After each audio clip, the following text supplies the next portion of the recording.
Hey everyone, my name is Elisa Covington, and today I'm going to show you this very unique house flip I just acquired. This is a 120-year-old Craftsman style home, and it needs quite a bit of work. If you're interested, make sure you stay until the very end because I'm going to explain to you exactly why it's a one-of-a-kind opportunity. The curb appeal of this home is pretty much non-existent because the large trees and the bushes are covering most of the exterior. The first time I came to visit, I actually missed the house completely.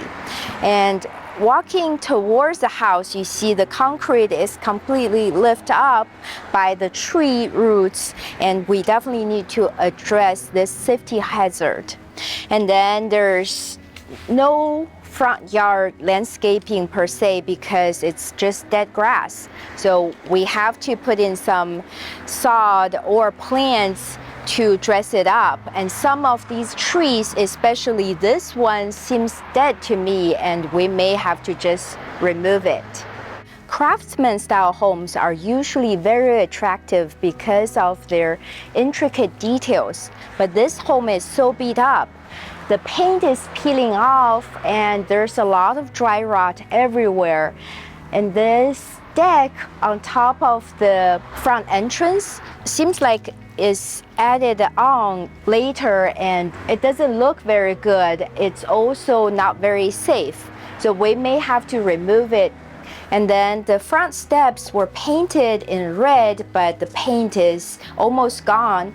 The most crazy thing is this front pillar. It's so crooked right now, and it seems like the structure may be compromised, and we really need to look into it. The front covered patio is usually a nice feature of Craftsman style homes, and this one is also nice to provide some outdoor seating area. But it seems like the previous owner has enclosed part of it as a sunroom, which is kind of interesting. It looks like there are some file cabinets and a desk, and it may have been used as an office before. To restore its original structure, we may need to remove the walls and the windows so that it's still a porch. Through this filthy front door, you get to the entrance.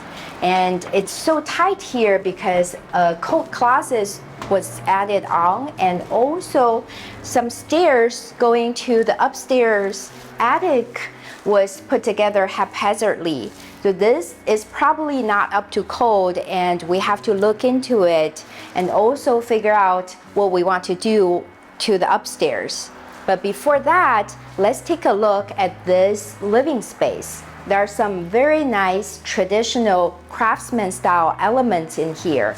There are some really nice window trim and this LED window glass, and also the pillars by the front entrance. These are all quite pretty. We definitely want to upgrade it a little bit. For example, we want to replace the dated chandelier and repaint the walls, and also replace the linoleum floors. There's a very good size family room right next to the living room. We have high ceilings as well with some very intricate beams, and a traditional chandelier that's probably gonna have to go. I don't know what happened to the ceiling. It looks very rough and has some damage to it. It could be an indication of a leaky roof. And then the focal point is this red brick fireplace that definitely needs a facelift. There's some built-in shelves on the side that will probably have to be either removed or upgraded. Behind the family room is an enclosed kitchen space, and the kitchen is quite interesting because there is only one upper cabinet and one lower cabinet, but there is the largest hood I've ever seen. The appliance wise, other than the hood, there's just a stove and a fridge, no dishwasher or microwave.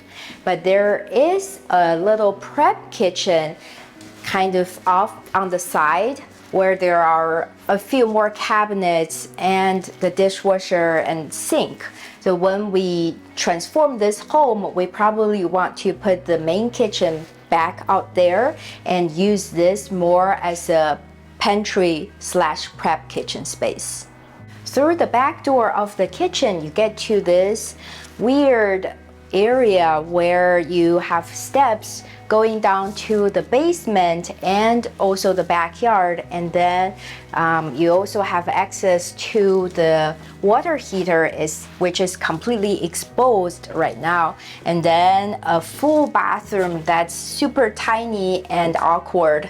There's a hole in the wall shower and tiny pedestal sink and toilet. I don't know if we would be able to reconfigure this bathroom to make it more functional, or we may just gut it all.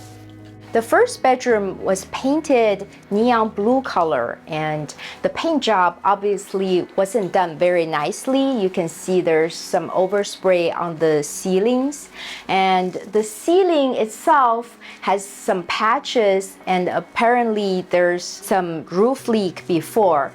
So we're going to have to make the ceiling more smooth and also redo the paint on the inside and probably put some new flooring as well. The attached bathroom is Jack and Jill style. It's really huge with a ton of space, but the layout is poorly done. There's a shower in the corner that's not using a lot of space, and a small sink in another corner, leaving a lot of the walls and the floor actually not being utilized. So we definitely have to do something to figure out an optimum layout in here. I'm thinking this space can even be divided into 2 bathrooms. The other bedroom that's attached to the Jack and Jill bathroom is of pretty good size with 2 closet spaces. The same paint job was done poorly and we have to redo, and also the linoleum floor is peeling off in many places and definitely have to be replaced. Things get pretty weird over here. Through this door in the back, there's actually another much smaller bedroom that's attached to that other room. And this room has another entrance from the back hallway that I just talked to you about behind the kitchen. So we definitely need to reconfigure this space and think of what better use it can have. From the stairs you saw at the entrance, it leads to the attic space. So the attic was probably expanded before, and they are all of almost regular ceiling height. So this is bedroom number 1, also painted this neon blue color. And then we have bedroom number 2 right next to it that's of a similar size as well. So these rooms are of slightly lower ceiling height than code requirement, so we may have to actually get rid of them. And through this ramp here, there's bedroom number 3. It's painted this ugly yellow color and the walls have a lot of patches. And then there's the bedroom number 4. Of similar size. There are actually closets in each of these bedrooms. And towards the end, there's actually a bathroom here. It's only a half bath, so there's nowhere to take a shower up here. The steps behind the kitchen, it leads to the basement. There are 2 or 3 more bedrooms down there and also 2 bathrooms. I was told that this was a boarding home before, and at one point there were as many as 20 people living in this home. Through the back door behind the kitchen, we get to the backyard, and there's some different sections with some structures. It seems like it was used as a tool storage or workshop before. And over here, there are some fruit trees like lemon tree, orange tree, and a fig tree, which is really nice. But the backyard is actually a lot larger than this. This is only the tip of the iceberg. Now we're in the casita in the backyard. So this is an interesting structure because it has lower ceilings, but there's actually a ton of space. So first we see a bedroom looking area over here, and then a small seating area. And then you go down a step to get to an area that was used as a closet before. And then through this doorway, there's a large area that was probably a living room before. There's a full-on bathroom right here and a small kitchenette at the end. I don't know if this structure was ever permitted, but it was probably housing quite a few people at one point. Behind the casita is another small structure that was probably used as a shed before.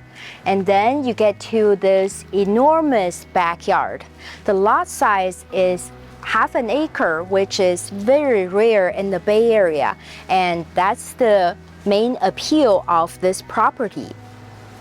So in this backyard, you can build maybe an ADU, a legit ADU, or you can actually split the lot and then build a single family home in the back and another ADU in the back as well. So there are a lot of options, and that's exactly why I acquired this property. And I haven't decided what I'm going to do about it yet, but I think it's a really cool opportunity and I'm very excited about it.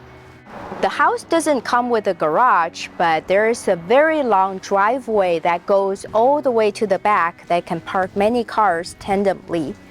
And the side of the house is such an eyesore. It has a lot of paint peeling off and a lot of dry rot as well.